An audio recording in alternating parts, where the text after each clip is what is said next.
2013년 5월 미국의 한 채널에서 사람들의 상상 속 신비의 존재 인어에 대한 다큐멘터리를 방송했습니다. 자, 페이크 다큐 형식으로 미 정부가 인어의 존재를 알고 인어를 부검한 사실 등을 은폐한다는 내용을 담고 있었죠. 부검까지 해요? 다큐 내용이 되게 신선하네요. 그러니까 인어인지를 확인하려고. 네네. 와. 자, 그런데요, 다큐멘터리에서 소개된 영상 하나가 누리꾼들을 큰 충격에 빠뜨렸습니다. 바로 이 장면입니다. 뭐야? 뭔데? 자, 누구야? 보셨죠? 뭔가가 물로 들어갔는데? 이스라엘 한 해변에서 촬영된 영상. 이 영상을 촬영한 남성은 바위의 생명을 보고 다며 대수롭지 않게 여겼다가 미지의 생명체가 카메라 쪽을 돌아보며 물에 뛰어들자 놀라서 비명을 질렀는데요. 자, 이 영상이 방송된 뒤 인어 추정 생명체 포착, 듀공인가 인어인가 라는 논란이 크게 일었습니다. 사실 인어라고 그 의심되는 게 그 듀공이잖아요. 되게 인어랑 비슷하게, 어떻게 보면 실루엣이 비슷하게 생긴. 근데 여기는 지금 머리카락 같은 게 달렸잖아요. 맞아요. 결국 다큐멘터리가 방송된 이후 시청자들 사이에서 갑론을박이 계속되자 담당 PD였던 찰리 폴리가 입을 열었습니다. 그 영상은 조작된 영상입니다. 아, 뭐야? 조작이었어요? 자, 그렇습니다. 자, 연기자와 함께 촬영을 한 영상이었는데요. 인어가 실제 있을 수 있다라는 가능성과 호기심을 바탕으로 제작이 된 거였죠. 실제로 프로그램이 끝난 뒤에 이 프로그램은 허구라는 내용이 명시됐지만 이 자막을 보지 못한 시청자들 사이에서 논란이 일었던 겁니다. 자, 그런데 당시 워낙 논란이 거세다 보니 미 해양대기청에서도 지금까지 인어가 존재한다는 증거를 발견한 적이 없습니다 라고 공식 발표까지 했다는데요. 그런데 이렇게 공식 발표까지 했는데도 아니다, 진실은 따로 있을 거다라며 의견이 분분했다고 합니다.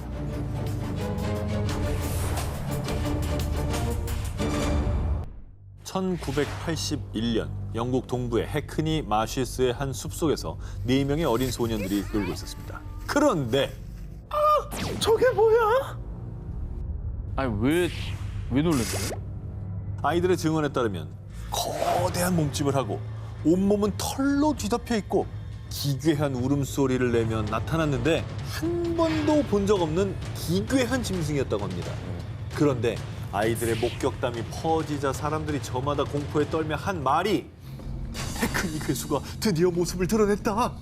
해크니그에서 들어본 것 같은데. 들어봤어요? 약간 옛날 바야바 같은 애들 아니에요? 오, 들어본 것 같아요. 저는 처음 들어봐요. 아, 그래요? 네. 자, 어쨌든 이 해크니 괴수, 사실 오래전부터 해크니 지역에서는 괴담이 하나 있었습니다. 깊은 습지에 정체불명의 괴수가 살고 있으며 이 괴담을 더 공포스럽게 만든 건 실제로 1년 전인 1980년에 습지 인근의 강에서 곰 2마리의 사체가 발견됐는데 충격적이게도 머리는 없고 피부가 벗겨진 아주 끔찍한 상태였다고 합니다. 그래서 지역 주민들 사이에서는 해크니 괴수의 짓이라는 소문이 더 퍼졌고 마을을 더 공포의 도가니로 몰아넣었던 거죠. 사실 곰이면은 최강자 아닙니까? 그렇죠. 근데 뭐 속절없이 당한 모습이 나왔으니까 이거는 괴수밖에 없다라고 판단할 수밖에 없는 거죠. 아니, 뭐 당한 걸 떠나서 목이 날아갈 정도면 그러니까. 곰을 제압했다는 얘기거든요, 완전. 완전 제압했죠. 예. 소년들이 습지에서 괴수를 목격한 이후에 50여 명의 경찰들 그리고 헬기까지 동원돼 해당 지역을 샅샅이 수색합니다. 하지만 그 어떤 것도 발견하지 못해서 결국 사건은 미궁으로 빠졌죠. 야, 이게 뭐 진짜 괴수가 있는 건가요? 아니면 뭐 대체 뭐죠? 뭐 단서가 없나? 그런데 말입니다. 무려 31년이 지난 2012년 대학생이던 헬렌 머레이가 우연히 숲에서 찍은 이 사진. 이게 뭐야? 털은 많네, 진짜. 야, 이게 뒷모습인가? 이게 도대체 구분이 안 되네. 어떤 모습인지 아니면 뭐 신체 일부인지. 이 사진이 공개된 뒤 해크니의 괴수 재출몰. 과연 정체는 이라며 당시 영국 신문의 일면에까지 보도가 됐고요. 야, 신부님은 꽤 신빙성 있는 거네, 이거. 그렇죠. 나 인정을 한 거죠. 저 그냥 막 사진의 설이 진위를. 아니고. 네. 그런데 그렇게 해크니의 괴수의 정체가 세상에 드러나려 할 때 한 가족들이 해명에 나섰는데요. 사진 속 짐승은 해크니의 괴수가 아니라 우리 집 윌로우예요. 사진에 찍힌 해크니의 괴수가 폴 가족들과 숲에서 함께 산책하던 대형 반려견이라는 겁니다. 아이고. 아 근데 진짜 무섭다. 검은 털을 가진 뉴펀들랜드 종으로 이름은 윌로우. 당시 4살로 키가 무려 152cm에 달한 초대형견이었는데요. 엄청 크구나. 4살이? 그래서 그러니까 사진 속에 어떤 찍힌 모습이 괴수로 오인이 된 거네요. 하지만 예? 사진을 찍은 헬렌은 제가 본 건 개가 아니었어요. 분명 괴수라고요. 그날 숲에서 보고 사진을 찍은 건 결코 개가 아닌 괴수라고 주장했습니다. 그럼 그 30년 전에 곰은 누가 죽인 거예요?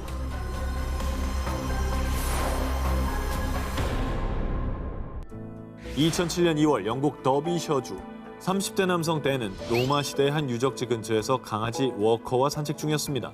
그런데 정말 이상하게도 강아지가 갑자기 한 무덤에 다가가 사납게 짖기 시작했습니다.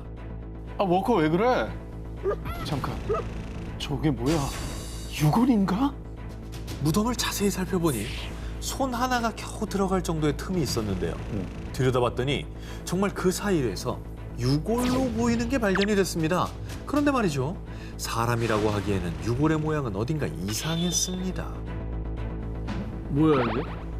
근데 뭐라고 해야 되나? 이게 모양 자체가 약간 미라 형태를 띠고 있는데요. 이거 엎드려 있는 거예요? 아 날개가 있네. 날개가 있잖아. 아, 저 이파리가 아니라 날개예요. 날개. 댄이 발견한 유골은 미라처럼 보였는데 무엇보다 크기가 약 20cm로 아주 작고 날개가 달려 있어서 마치 동화 속 요정처럼 보였습니다. 심상치 않은 미라를 발견했다는 사실에 댄은 곧바로 경찰에 신고. 이후 인류학자와 법의학자의 조사 결과가 발표됐는데요. 인간과 신체 구조가 비슷하고 뼈가 새처럼 가볍군요. 400년 된 미라 같습니다. 정말 충격적인 조사 결과를 들은 댄. 인류 역사를 뒤흔들 요정 미라의 유골을 발견한 뒤 자신의 웹사이트에 게재했는데요. 사람들도 난생 처음 보는 미지의 생명체에 역시나 큰 관심을 쏟았고요. 댄이 올린 사진과 글은 단 하루 만에 조회수 약 2만 뷰를 기록. 아니 근데 내용 자체가 너무 충격적이고 과학자들도 일단 400년은 컨펌 해준 거잖아요. 그러니까 어쨌든 조작은 아니란 얘기잖아요. 과학자가 인정했습니다. 네. 그죠? 그렇죠. 이게 충격적이지 않습니까? 이상하다. 그런데 요정 미라의 존재가 밝혀진 뒤 또다시 충격 발표가 있었으니 이 사실은 뭐냐? 약 2달 뒤인 4월 1일 영국 BBC에서 만우절 장난으로 밝혀진 요정 미라라고 아주. 보도가 됐습니다. 4월 해필 또 4월 1일이네. 아. 근데 장난치고는 너무 고퀄로 만들었다. 세상을 떠들썩하게 만든 요정 미라는 사실 존재하지 않았습니다. 이 모든 것은 미술용 소품 제작자였던 댄의 손끝에서 탄생한 가짜 소품. 그런데요, 댄이 직접 거짓말이라고 밝혔잖아요? 네. 그랬는데 이거 과연 거짓말일까?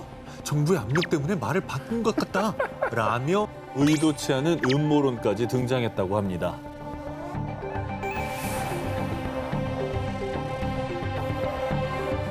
자, 다음 특종입니다. 이번에도 전설 속 미지의 존재에 대한 특종입니다. 2004년 전 세계 인터넷 커뮤니티에서 한 장의 사진이 큰 화제가 됐습니다. 유골이네요. 잠깐만. 걸리버예요? 걸리버네. 와, 진짜 크다.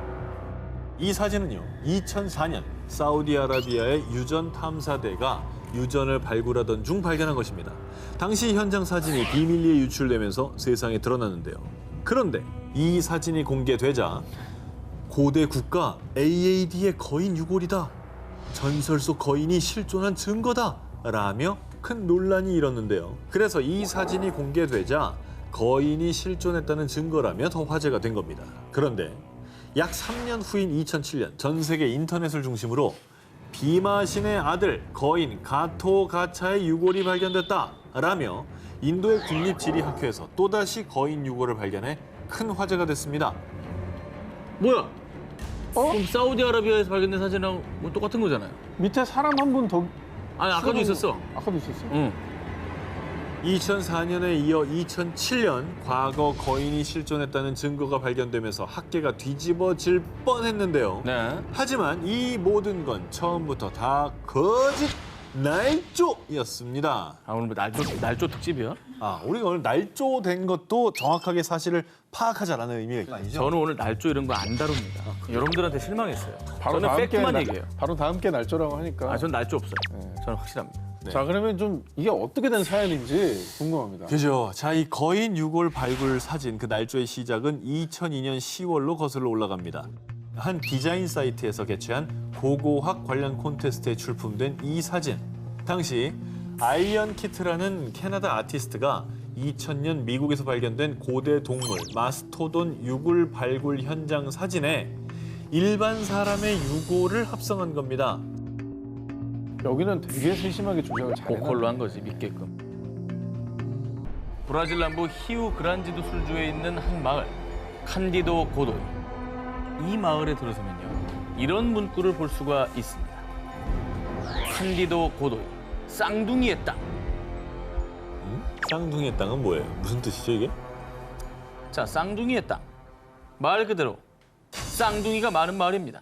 그런 마을이 따로 있습니까? 야, 그거 신기하네요. 신기하죠? 네. 독일계 이민자들이 모여 사는 농촌 마을인데요. 칸디도 고도이에서는요, 1959년부터 2014년까지 태어난 아이 중 무려 35%가 쌍둥이. 마을 주민 약 6,600명 중 700명이 쌍둥이라는 진기록을 갖고 있습니다.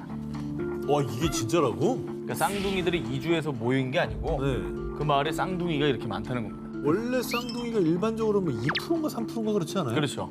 확률이 낮죠. 야, 그런데 이 마을에 유독 쌍둥이가 많이 태어난 이유가 뭐라고 합니까? 그게 정말 미스터리입니다. 수많은 과학자들이 마을 사람들 대상으로 DNA 검사 등 다양한 연구를 진행했지만 칸디도 고도이 마을에서 유독 쌍둥이 출산율이 높은 이유는 명확하게 밝혀지지 않고 있습니다. 그래서 떠도는 썰로는 마을 사람들이 마시는 물에 특정 성분이 있다, 핵에너지의 영향이다 등 근거 없는 추측들만이 무성했습니다. 심지어 외계인의 짓이다라는 얘기까지 나왔습니다. 사실 우리 상식으로는 해결이 안 된다고 하니까 외계인이 한 거 아니냐고 생각하는 거죠. 그런데 말입니다. 여러 추측들 중에서 사람들이 가장 신빙성 있게 생각한 주장이 하나 있었으니 이 마을이 쌍둥이 마을이 된 배경에는 악명 높은 나치 친위대 장교 요제프 맹겔레가 있다라는 주장이었습니다. 제2차 세계대전 중 아우슈비츠 강제 수용소에서 내과 의사로 일하며 유대인들을 상대로 끔찍한 인체 실험을 자행해 일명 죽음의 천사로 불리던 맹겔레. 우수한 혈통에 완벽한 인종을 만들도록 해. 생전의 맹겔레는 히틀러로부터 나치 독일을 위한 완벽한 인종을 만들라는 임무를 받고 히틀러가 규정한 금발의 푸른 눈을 가진 순수 독일 혈통 아리아인 출산을 장려하는 레벤스보른 프로젝트를 성공시키기 위해서 혈안이 돼 있었다고 합니다. 그래서 유전학적으로 쌍둥이 출산 방법을 연구했던 맹겔레가 나치 독일이 패망한 뒤 칸디도 고도이 마을 사람들 대상으로 쌍둥이 실험을 이어갔다고 주장했던 것이죠. 아니 브라질에 숨어 살았으니까 그런 주장이 나올 만한데 그렇죠. 야, 이게 나치의 악행은 진짜 상상을 초월했으니까 정말 그랬을 수도 있겠다 싶은 거예요. 하지만 관련 학자들의 연구에 따르면 맹겔레가 이 마을에 도착하기 전 이미 칸디도 고도이 마을의 쌍둥이 출산율이 높았다라고 하면서 논란은 좀 수그러들었다고 합니다. 야, 이러면 도대체 그 원인이 뭘지가 너무 궁금하거든요. 자, 수많은 추측들만 난무하는 가운데 여전히 물음표로 남아있는 쌍둥이 마을의 미스터리. 이곳에 얽힌 비밀은 대체 무엇일까요? 순식간에 사람이나 사물이 흔적도 남기지 않고 사라지는 미스터리한 현상, 일명 베니싱 현상. 한 번쯤 들어보셨을 겁니다. 과학적으로 설명이 되지 않은 이 현상. 자, 그런데 말입니다. 캐나다의 이 베니싱 현상과 관련된 아주 유명한 일화가 있었는데요. 때는 1930년 캐나다 안지쿠니 호수에 에스키모족 원주민인 이누이트들이 사는 한 마을이 있었습니다. 그러던 어느 날 모피를 구하기 위해 종종 이 마을을 방문하던 사냥꾼 조 라벨이 또다시 마을을 찾았는데 그런데 아, 이게 어떻게 된 일이지? 다들 어디로 사라진 거야? 바느질을 하다만 흔적들 그리고 화덕 위에도 음식들이 올려져 있었는데요. 그런데 정말 말이 안 되는 게 이 마을 사람들이 무려 1,200여 명이었다고 하는데요. 사람들만 증발해버린 겁니다. 게다가 단체로 이주를 했다는 것도 말이 안 되는 게 이누이트족의 유일한 이동수단이었던 썰매가 마을에 그대로 남아 있었다고 합니다. 야, 이거 뭐냐? 증발한 거네. 그렇죠. 갑자기 없어진 거네. 이거 소름이네. 곧바로 경찰이 마을을 샅샅이 뒤졌지만 끝내 마을 사람들의 행방을 찾지 못하며 전대미문의 미스터리한 사건으로 기록이 되었다고 하는데요. 진짜 충격이다 이거. 자, 그런데 말입니다. 2013년 마침내 이누이트 실종 사건의 비밀이 밝혀지고 말았습니다. 뭔데요? 궁금하네. 비밀이 뭐였죠? 궁금하시죠? 미국의 한 대중 매체에서 밝혀낸 이누이트 실종 사건의 진실. 그건 바로 가짜였다고 합니다. 네. 그러니까 뭐가 가짜네? 그럼 뭐 1,200명이 약간 깜짝 카메라 같은 거 한 거예요? 자, 들어보시죠. 도대체 이게 어떻게 된 일이냐? 1988년 한 캐나다 경찰 역사 기록관에 따르면요. 조 라벨이라는 사냥꾼이 신고한 적도 없고 경찰이 마을을 수색한 적도 없습니다. 사건 당시 근무했던 경찰 모두에게 확인해본 결과 이누이트 실종 사건과 같은 미스터리한 일은 결코 발생하지 않았다는 겁니다. 완전 속았네. 아니 그럼 이렇게 구체적인 내용의 사건이 어떻게 해서 전해지게 된 거예요? 자, 이누이트 실종 사건의 진실은요. 미국의 작가 프랭크 에드워드가 1959년에 발표한 한 소설에 버려진 마을을 발견한 한 외로운 사냥꾼의 이야기가 짧게 실려 있었는데 이 얘기가 마치 실제 사건인 것처럼 전해져 왔었던 건데요. 그러니까 이게 소설인지 모르고 도시 괴담으로 퍼지고 그 지역의 괴담으로 퍼진 거 아니에요?